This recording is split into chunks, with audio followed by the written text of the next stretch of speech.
Som Ivan Kuhn a kandidujem na funkciu primátora s programom pre budúcnosť Rožňavy. Narodil som sa 30. septembra 1966 v Rožňave, kde mám celý čas aj trvalý pobyt. Tu, na Šafárikovej ulici. Sem som začal chodiť na základnú školu. V tom čase sa táto ulica volala Klementa Gottwalda. Som rád, že dnes sa už opäť volá Zlatá. Som chodil na základnú školu na ulici Pionierov. Tento rok škola oslavuje 35 rokov, tak som sa tu bol pozrieť na dni otvorených dverí. Tu na gymnáziu som pred 25 rokmi zmaturoval. A vlastne tento rok sme mali stretávku po štvrťstoročí. Po absolvovaní gymnázia som pokračoval v štúdiu na sociálno-právnej nadstavbe pri Strednej ekonomickej škole v Rožňave. A toto štúdio som tiež ukončil maturitou, takže mám vlastne spravené 2 maturity.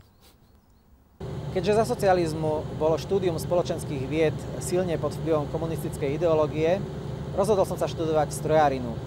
Ale po 2 rokoch som zistil, že to nie je škola pre mňa. A tak som sa vrátil do Rožňavy a 2 roky som pracoval v kotolni nemocnice s poliklinikou ako úpravár vody. Keď v roku 1991 otvorili na Filozofickej fakulte Univerzity Komenského v Bratislave nový študijný odbor, politológia, bol som medzi prvými študentami, ktorých prijali. Po skončení bakalárskeho štúdia som začal pracovať ako zahranično-politický redaktor v denníku SME. Následne som pokračoval v štúdiu medzinárodných vzťahov na University of Kent vo Veľkej Británii. Niekedy na prelome novembra a decembra 1989 som tu na tomto mieste moderoval jeden z prvých mítingov rožňavskej VPN. Ale v tom čase tu ešte Františka nebola. Tá sa k nám vrátila vlastne až po novembri a vďaka novembru. Tu v tejto budove som sa ako člen okresného koordinačného výboru VPN prvýkrát aktívne zapojil do politiky. Okrem iného som až do prvých slobodných volieb v roku 1990 zastával post poslanca Mestského národného výboru. Ako politológ som sa o politiku intenzívne zaujímal, ale dlhé roky som nevidel na politickej scéne politickú stranu, ktorá by reprezentovala hodnoty, ktoré vyznávam. Až kým nevznikla Občianska konzervatívna strana. Túto stranu zakladali ľudia, ktorí reprezentujú ideály novembra a slušnú pravicovú politiku.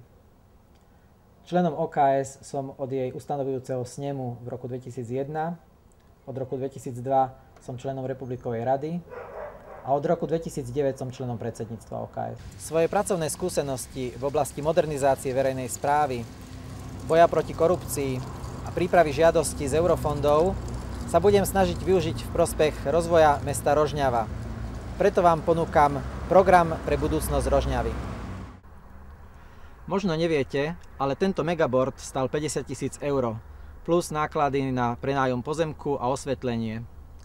A čo nám tento megaboard hovorí? Že Rožňava je mesto s výhľadom. Napríklad výhľadom zo strážnej veže, ktorá je dominantou Rožňavy.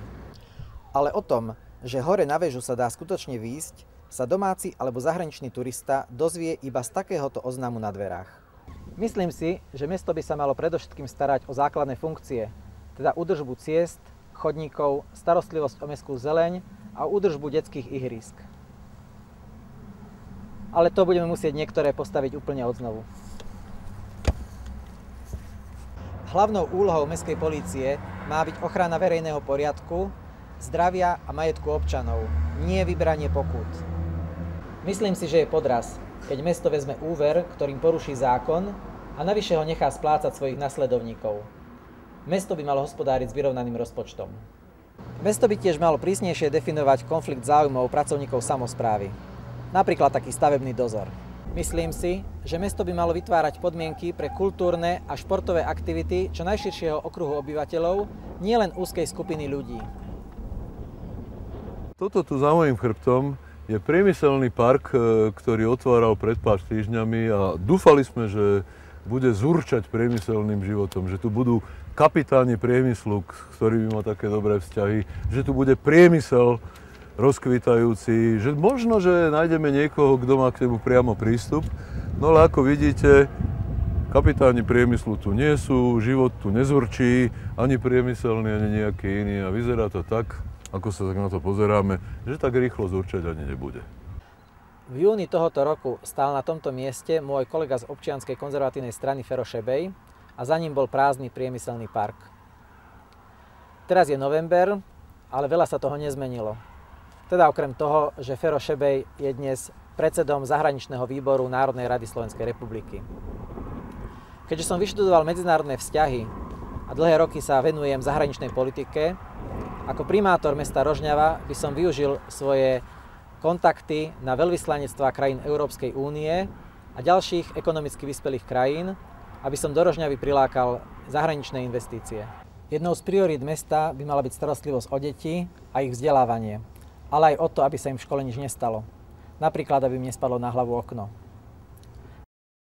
Svoje dlhoročné skúsenosti s prípravou žiadostí o nenávratné finančné prostriedky z eurofondov využijem na získanie peňazí na rekonštrukciu základných škôl a na ďalší rozvoj mesta.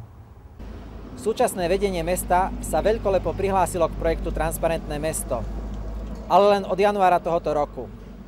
Keď chcú byť takí transparentní, prečo nezverejnili všetky zmluvy a faktúry za celé štvoročné obdobie? Možno by sme sa dozvedeli veľa zaujímavých vecí. Som presvedčený, že nič, čo sa podpíše a zaplatí v tejto budove, nesmie byť tajné. Chcem, aby Rožňava mala budúcnosť, aby sa rozvíjala a aby sa z nej nestal jeden veľký spišsko-gemerský sociálny podnik. Som si vedomý, že sám tieto predsavzatia nedokážem splniť, ale s tímom ľudí, ktorí už dokázali, že im na Rožňave záleží, to spolu dokážeme.